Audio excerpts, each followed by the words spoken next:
গোপালগঞ্জ হামলার প্রতিবাদে সারা দেশে এনসিপির বিক্ষোভ আজ। গোপালগঞ্জে জাতীয় নাগরিক পার্টির কর্মসূচিতে হামলার প্রতিবাদে আজ বৃহস্পতিবার সারা দেশে বিক্ষোভ করবে দলটি। গতকাল বুধবার রাতে খুলনা প্রেস ক্লাবে আয়োজিত এক সংবাদ সম্মেলনে এই বিক্ষোভ কর্মসূচির ঘোষণা দেন এনসিপির আহ্বায়ক নাহিদ ইসলাম। এ সময় তিনি হামলাকারীদের 24 ঘণ্টার মধ্যে গ্রেপ্তারের আলটিমেটাম দেন। সংবাদ সম্মেলনে নাহিদ ইসলাম বলেন, জুলাই গণ অভ্যুত্থানের 1 বছর পূর্তিতে জাতীয় নাগরিক পার্টির উদ্যোগে 1 জুলাই তাদের যে মাসব্যাপী কর্মসূচি দেশ গড়তে জুলাই পদযাত্রা, সেই কর্মসূচি তারা দেশের প্রতিটি জেলায় যাচ্ছেন।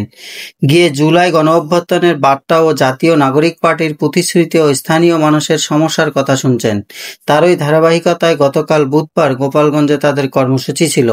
তাদের এই পদযাত্রার ঘোষণা অনেক আগেই দেওয়া হয়েছে, কিন্তু মুজিববাদী সন্ত্রাসী তাদের গোপালগঞ্জের কর্মসূচিতে হামলা করেছে।